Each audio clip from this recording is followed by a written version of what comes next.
All right, welcome into this special little reading I want to do for you. I want to do a little talking about astrology, about Black Moon Lilith. I know a lot of you have been asking me to do this video for quite some time, so here we are. If you're new to the channel, welcome. I'm Mary Jo. Hi, if you haven't been here. Hey girl, hey guy, how's it going?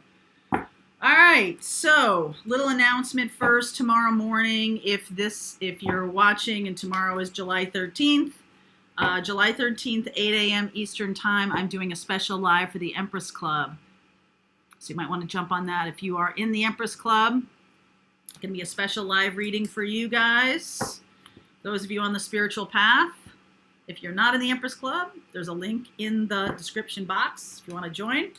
Totally free group on Facebook, and it's super awesome community that we have over there. So thank you for co-creating that community with me, and thank you for co-creating the content of this channel. And one of those things that I do more often now is I look at frequently asked questions you guys have for me, and I want to give you some information. And I'm going to do a little reading about this. Black Moon Lilith. So Black Moon Lilith is a point, okay? It is not a thing. It is a point, mathematical point. It is the lunar apogee. So it is effectively the dark side of the moon. And in folklore, Jewish folklore, Lilith was Adam's first wife, and she got her ass kicked out of the Garden of Eden for being, how shall we say, a little headstrong, okay? She was definitely someone who believes in standing up for her rights, about the divine feminine, standing up in that energy. She is the archetype of the rebellious woman, the very archetype of that. So it is said that she travels the earth and, kicks your ass until you stand up for yourself, essentially. So what's going on right now, the reason I'm talking about Black Moon Lilith right now is that Black Moon Lilith is at 29 degrees Taurus.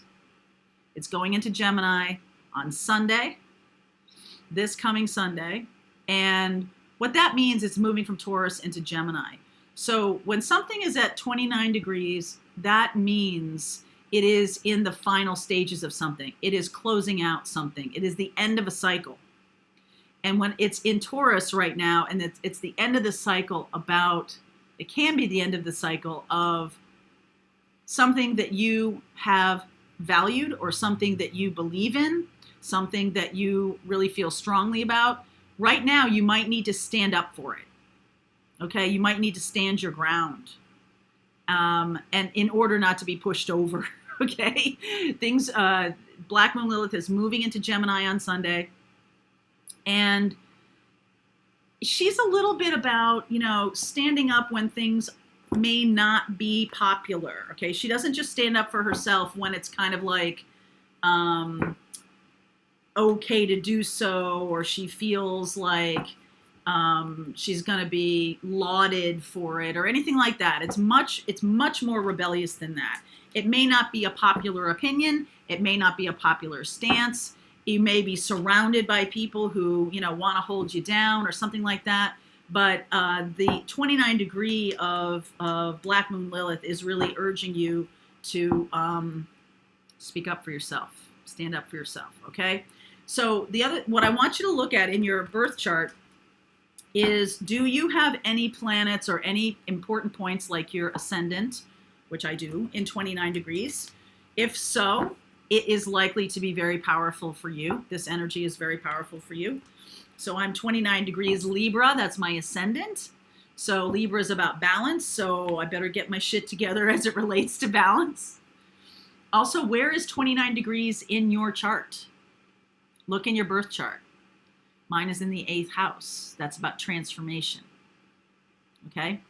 And it's moving from Taurus into Gemini, which is exactly where it is in my chart too, my birth chart. So it's moving from the place of relationship into the place of what really goes on behind the scenes. So for me, this is about not what other people see in my relationships, but what is real in relationship. What goes on behind closed doors? How does this really look? So that's what's happening with me, and focusing on what I believe in terms of relationships that work for me. So standing up for yourself in terms of relationships and like, hey, this doesn't work for me or this does. 29 degrees in a man's chart is usually this divine feminine energy that on some level he feels he can't control. And I don't mean that in like a evil way. I just mean like that they can't handle, you can't handle the truth, right? Like you can't handle this divine feminine. And so there's a little bit of like fear. So if you've come across a masculine who, or if you're a divine feminine, if you come across a masculine who's like terrified of you or something like that, they might have their black moon Lilith in your sun sign.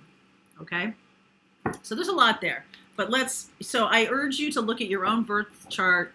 I urge you to go deep with Lilith this week, because Lilith is you finding your natural, if you're a woman or a divine feminine, doesn't mean your gender is female. If you're a divine feminine, it's about going deep in terms of what do you believe and what is worth standing up for yourself, okay? So I'm going to move my little book here, my little notes. And let's talk about it. So I'm going to do a little reading for you, for those watching. If the title attracted you, awesome. My intention for this reading is energies around Black Moon Lilith, any kind of issues or situations that need to be reflected upon as we move into Gemini from Taurus. Anybody with planets at 29 degrees, those are likely to be activated. Okay, so if your Jupiter is there, if your Saturn is at a 29 degree, wherever it is in your chart, can be activated if it's especially if it's in Taurus and Gemini. But it doesn't have to be, just 29 degrees. 29 degrees, when anything is at 29 degrees, powerful. And then we have some kind of transit in 29 degrees, that's going to activate you. Okay? Okay. All right, let's see where we go.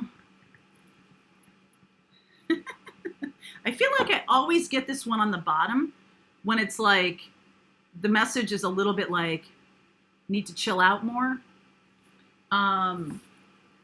You need to relax. You need to focus on self-care, choosing your path, valiant courage. This is what Black Moon Lilith requires. Some courage, speaking for yourself, speaking up for yourself, standing up for something you believe. And I think in the morning message from Monday was about choosing the path and not just like, oh, this path or that path. It is like, I am choosing my path over, it's like free will versus inclusion. I'm going to go my way regardless of whether I will be embraced.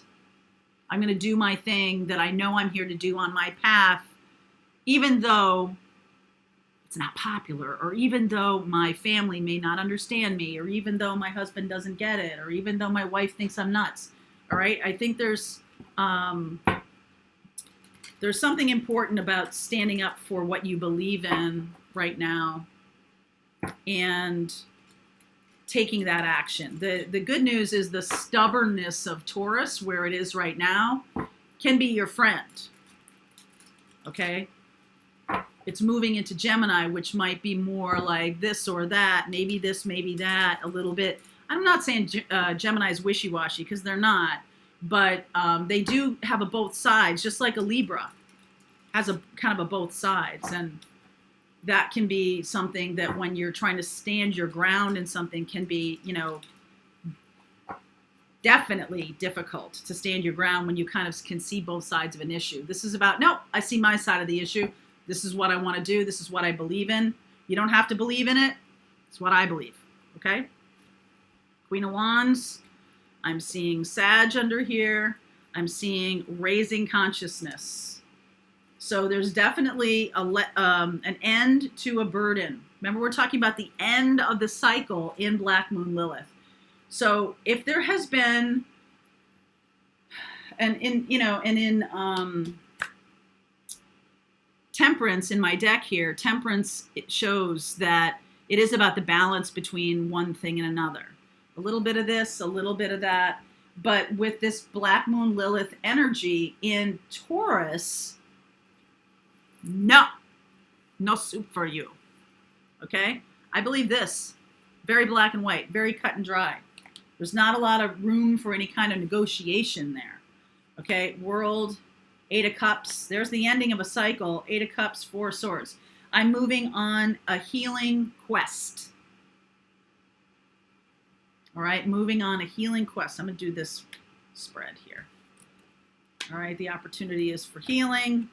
Ace of Cups coming in. Emperor. Two of Cups. Beautiful. Ace of Swords. See, this is the recent past. This is about you standing in the light of your own truth. So once this has been done, once you stand in your courageous voice, speak your truth, even though your voice cracks, right? I'm moving on through my spiritual path. So this could be leaving people behind, leaving situations behind, leaving a work or a career behind. Hierophant, there we are in Taurus. So there's that stubborn energy that is your friend in terms of your courage. Wow. Aquarius, near future. This is what's happening. And there's healing with the Four of Swords. This is about healing a broken heart. I was talking about this. It's in tomorrow's morning message about healing a broken heart that allows love in. And I feel like the stubbornness of this Taurus energy stands up to the Emperor. So it's like if you have something to say, if you have something to release and let go of, boy, now is the time. King of Wands, outcome, Ten of Cups. Check it out. I mean, amazing. Queen of Cups, Knight of Cups, King of Cups. Are you kidding me? This has come up so, okay, it came up for tomorrow's morning message. Here it is again. Different deck. King of Cups, Queen of Cups, Knight of Cups. Wow. This is definitely, okay, so standing up, I'm going to do something here. Let's clarify the Taurus energy and the how you're seen by others. As stubborn. Page of Pentacles, Queen of Swords, Two of Wands, Knight of Pentacles. So you're taking your time, you're learning new things, you're making choices based on your own learning and your own voice. And I feel like some of you, I mean, this is the card of commitment, but it's also the card of doing what's right for me. I'm going to do what's right for me. And, you know, this is the card of like, all your friends smoke, so I smoke too. Well, not now. All my friends smoke and I don't smoke and I don't care. Do you know what I'm saying? It's like, I do what I do. There's a Law and Order episode. Of course there is. There's always a Law and Order episode where this boy is in a private school, and he got there. He's there because of a hockey scholarship. His parents don't have a ton of money. It's a private school. They all kind of look down on him, but he's a super duper tough kid, and he is, you know, more of the streets kind of a kid, and he is involved in a murder with another boy who has a family that has tons of money and tons of connections. And the boy who is the tough kid, the hockey playing tough kid who got a scholarship that they all look down on him, he turns out to be the more upstanding in terms of, you know, upstanding. He speaks his truth. He takes the blame for something that they clearly think the other boy did, but this is what he feels is right, and no one is talking him out of it. And his father's like, dude, just rat your friend out and you'll get out of this because we know you didn't do it. And he's like, I don't do that. I don't do that shtick. I take responsibility for my actions, and that's the way it is. Yeah, we did a dumb thing. Someone got hurt. I should go to jail. And his father's like, don't ruin your life. Don't ruin your life. And the other kid, of course, rats everybody else out. But that kid goes to jail. he took part in it, and he said he did. And his father was like, I can't believe it. And he's like, look, that kid does what they do. I do what I do. So whether that kid is a good kid or not a good kid, or whatever your moral stance on that story is, my point is he stood for what he believed was the right thing to do. That's what he wanted to do. That's what he did. No matter what his family said, they were willing to give him leniency. They were willing. He was a minor. They were willing to cut him a break. He was like, nope, I take responsibility for myself. You do what you do. I do what I do. And I mean, in many ways, that's like omerta, right? It's the law of honor among thieves, or honor among whatever it is. Okay. So I feel like that's how people will look at you a little bit for walking your own path, doing your own thing. I do what I do. This is what I do. All right. When people ask what I do on YouTube, I tell them I read tarot. I don't care who it is. Whether they get it or not is really not my business. Not my job. Right? I'm proud of my life. I'm proud of what I do. And I feel like that's the same energy that's coming through. Like you're very, very much in alignment with, because Taurus is about my values. Taurus is about what I believe to be the right thing. And I feel like this leads to love. I feel like this leads away from, sort of kowtowing or knuckling under to a old way of doing things, a way that has maybe made you feel like you couldn't say your truth or you couldn't honor your truth. And that's what's being healed right now. You're honoring your truth. Okay, whatever it is, whatever you feel is, you might have hidden from other people, you might have not in polite company, I don't say certain things, whatever. This is what I believe is me. This is who I am. Take it or leave it. I really don't care. It's not my thing.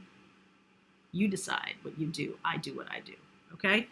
And I feel like that authenticity really brings in the twin, really brings in the soulmate, really brings in the best friend, really brings in the great career that is in alignment with that truth. And it might not have been so easy for you to say it. It might not have been easy for you to walk this path, but the universe is like, bravo.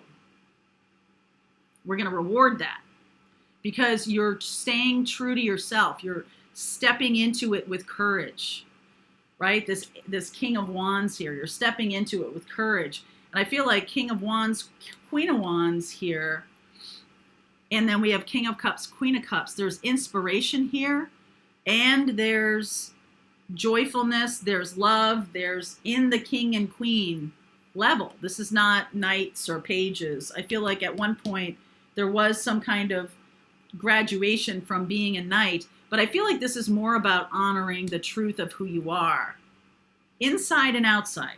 So some of you can be walking a spiritual path and yet no one in your life knows about it. I'm not saying you have to evangelize anybody. I'm just saying that I feel like right now, if you're feeling the energy of Black Moon Lilith, I always feel like, what do you want? You know what I mean? Like I always feel like there's that energy.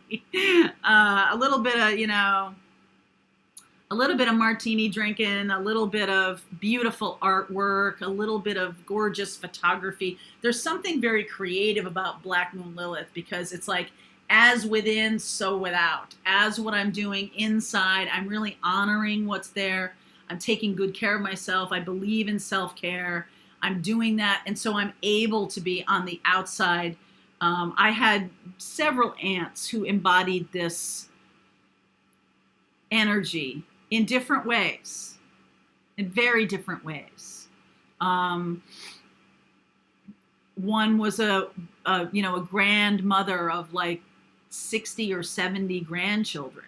Okay, she had a huge family, 11 kids, and they all had a lot of kids, and so she had a huge family, and her energy was all about the raising of children, and how she saw that to be her life mission.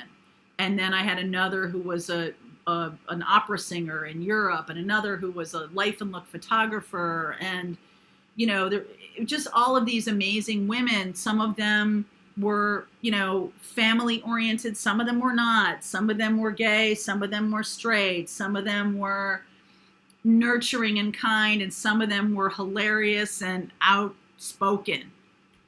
Right? And so I feel like that's that's Lilith. That is Lilith energy. So who are you in Lilith's